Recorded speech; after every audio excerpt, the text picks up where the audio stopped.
Alright, it's me Ethan, and today I'll explain why it can be so difficult to breathe in the early backbends of the Intermediate Series, and I'll show you what to do to make Shalabhasana, Bhekasana and Dhanurasana much more stable and comfortable to stay in.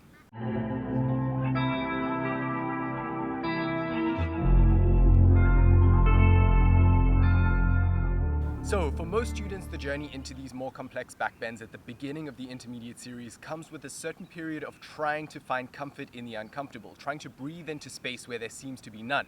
It's a valuable process and always amazing to see the evolution that comes naturally in this practice. But to deepen your understanding and make this journey much more comfortable, let's take a look at the counted Vinyasas for these first few backbends.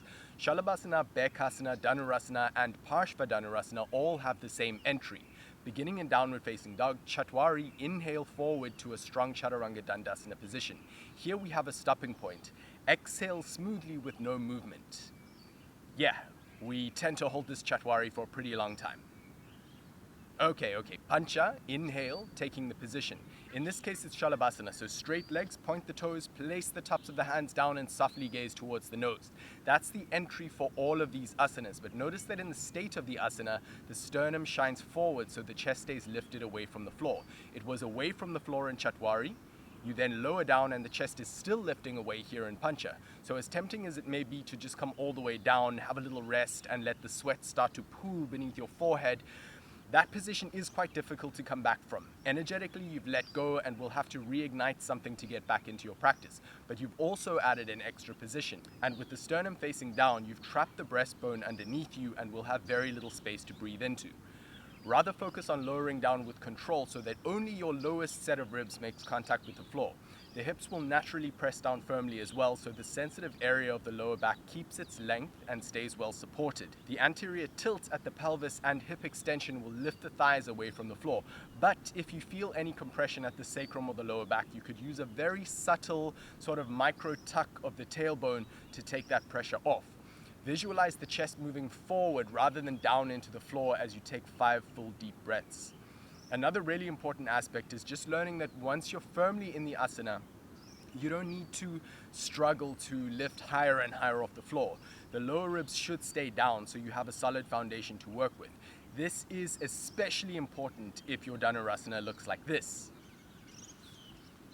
For all these backbends, go for length in the spine rather than trying to bend into the soft spots. Trying to use your back muscles alone to lift your whole weight off the floor would be incredibly tense and would take away from any possibility for relaxed breathing. So here I'm in more or less the optimal form of Shalabhasana for my body. The lower ribs are down, so I have a solid base of support. The whole posterior chain is active, engaged in this position, but only for an isometric hold, only to hold me firm in this position.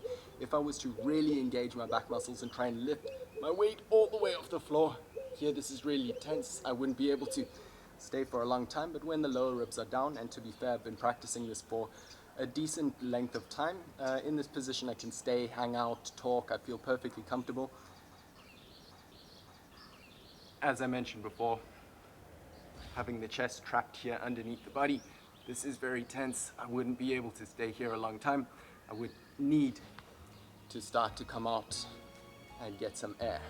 What I'd recommend if you are experiencing struggle in these postures is to take your time setting them up. You can perfect the entry once your body is integrated the correct position, which should then come fairly easily.